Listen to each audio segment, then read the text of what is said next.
Hi, I'm Jenna and I'm 40 years old. I've been through a lot with my in-laws mistreating me like many other women have. But my experience is unique because I found a way to stand up for myself. I want to share my story to help others facing similar struggles. It all began when my husband told me, "I have something important to tell you." "What's wrong, honey? Is everything all right?" "No, I'm scared. I saw my mom and sister do something really bad." "What? What did they do?" "I finally understand. I don't think these women have your best interests at heart, and I'm truly sorry for not believing you before." Micah was talking about all the times when Gladys and Hannah, my mother-in-law and sister-in-law, treated me unfairly. They would ruin my outfits for special events, mess with my food and drinks to embarrass me, and even spread lies about my successful business, all because they resented me for marrying their son and brother. I had complained to Mako about their behavior countless times, but he never took me seriously. However, in this moment, he finally did. "Well, what changed your mind?" "I saw this." Mako showed me security camera footage from our business. My husband and I sell crocheted items, like baby clothes and purses. It's a business I started and have been passionate about, but Gladys and Hannah always tried to discourage me from pursuing it. "Are you sure we should be involved in this business? It's not going to succeed, especially with your lack of expertise." "Excuse me?" What she means is that you're not capable enough to handle this business. You should just give up and focus on being a housewife or finding a regular job. Starting a business is too difficult for someone like you. You understand what I'm saying? These women always tried to stop me from doing things that made me happy. I think they were jealous because why else would they behave so horribly? My suspicions about them being mean finally became clear when they tried to embarrass me. Even when I showed my ruined dress to my husband, begged him to taste my tampered food, and proved their lies about my business, he didn't believe me. He had to see it for himself. And finally he did. The video Micah showed me was shocking. I couldn't believe people would do something so terrible. In the video, we could see two masked women, one taller and one shorter, vandalizing our building with spray paint. Take a closer look. Notice the lady with the necklace. I looked closer, and it seemed like Gladys' unique necklace that Micah brought her from Fiji. I understand now.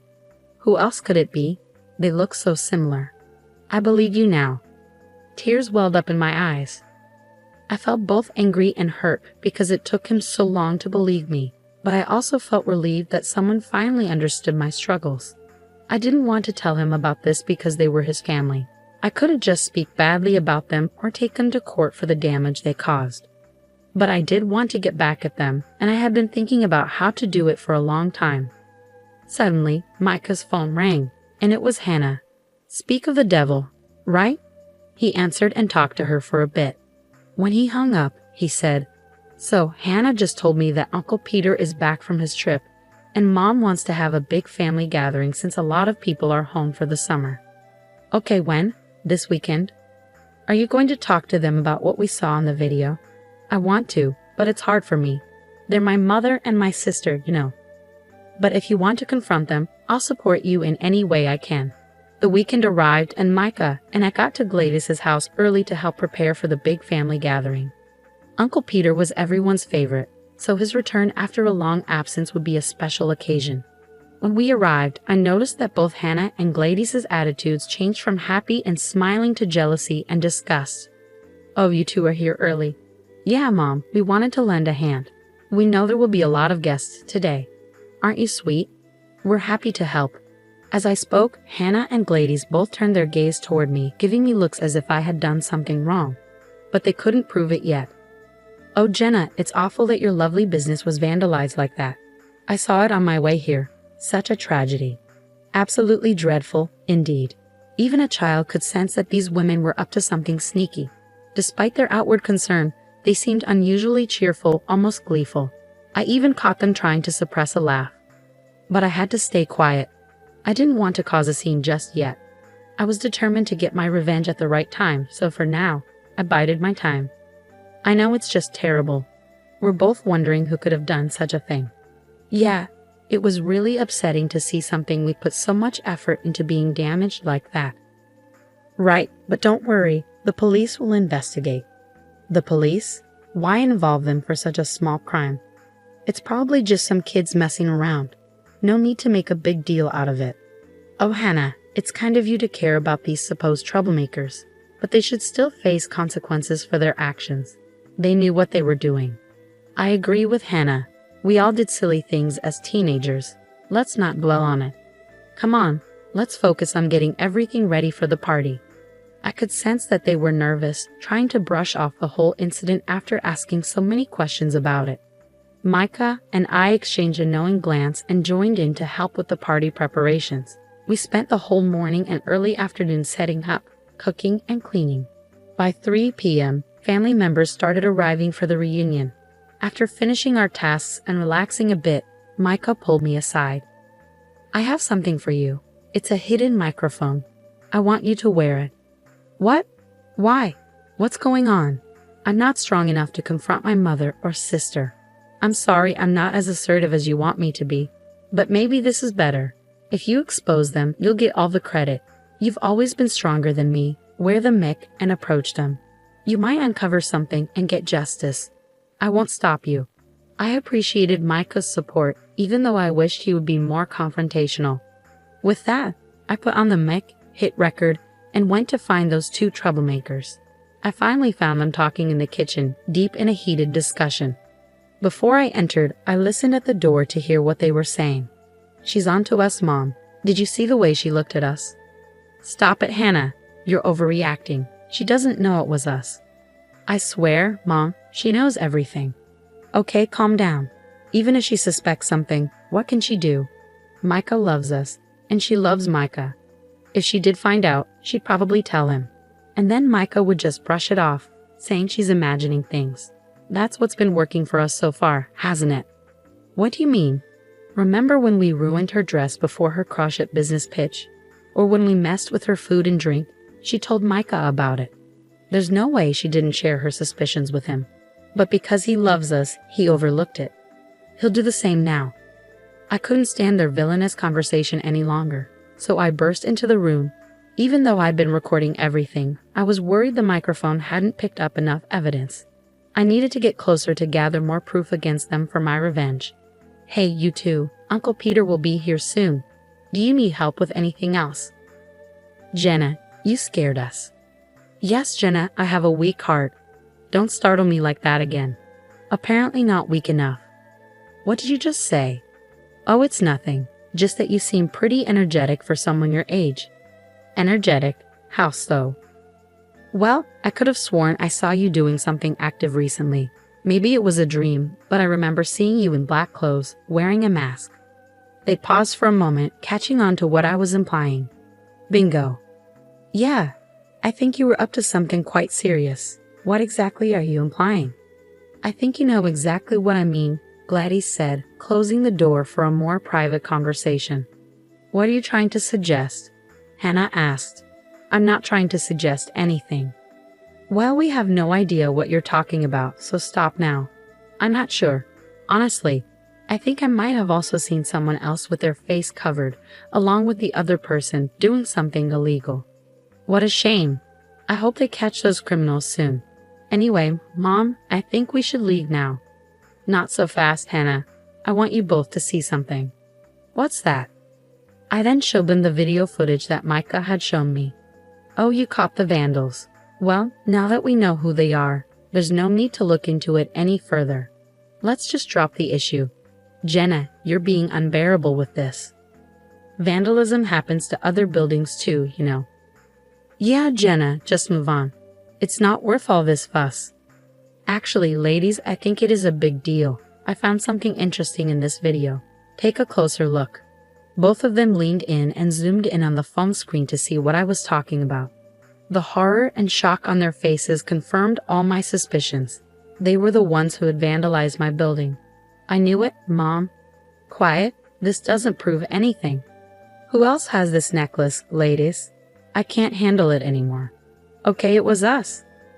Hannah, don't you dare say another word. Well, Mom, she's figured it out. I don't know what you want me to say. Yes, Jenna, we did it. We damaged your business. But what are you going to do about it? Yeah, Jenna, there's nothing you can do in this situation. We know that Micah cares more about us than he does about you. So even if you try to take action, he won't punish us because he loves us. He really does love you guys, and he probably won't do anything. But sweetie, why do you think I won't? Do you think I'm afraid of you too?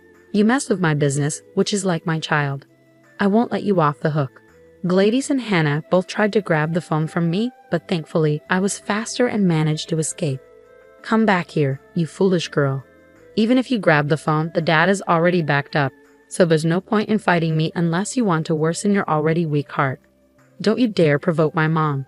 Do you think you're funny? Do you think you're clever? Give us the data now, or else I'll... What? Huh. What will you do? I'll hurt you in ways you never imagined. Oh, I'm shaking in my boots. Please don't hurt me. You cheeky little thing. We were running around the kitchen until I finally opened the door. It's a good thing I did because right outside was Micah. Help. Your mom and sister are acting crazy. I came to tell you that Uncle Peter is here. What's happening? I'll tell you what's happening. Your wife is falsely accusing us of damaging her business, and she's threatening us. That's not true. Tell them, Micah. There was silence. Micah looked upset, struggling to speak clearly. I know you're not used to arguing with your mom and sister, or arguing at all for that matter, but I need you to stand up for me, your wife, right now. Please. Still, there was silence, and Micah looked dejected. I felt a pang of disappointment. You see, honey, Micah will always side with us, not you. He loves us more. Now that's not fair. I love you all equally. You're all important to me, which makes it tough to decide. Decide what? Why not choose honesty? We both know it. You're the one who showed me the footage. What, Micah? Why would you do that? Because it's my business too, and what you did was wrong. Not just this incident, but all the other times you've hurt my wife. You need to stop, please. We'll forgive you. Speak for yourself. I'm still going to press charges. Not while I'm here. Just then, Uncle Peter, our respected guest of honor, walked in. He seemed happy but also worried because we were all here while everyone else was waiting for the celebrations to start. Oh, Peter, my dear, it's wonderful to see you. You look great. Yes, we'll start the celebrations soon. Let me take you to your special seat. Tell me all about your trip. We're not done with you, Jenna. If you try anything, I promise we'll make sure Micah divorces you. Why do you talk to Micah like he's a child? He's a grown man who can make his own choices. He wouldn't divorce me just because you tell him to, right, honey? You see, he hesitated, dropping his head for the second time in 5 minutes. I really did date a wasp. I stormed off angrily and went to the big dining table where about 30 people were sitting. I sat down, seething but trying to stay calm.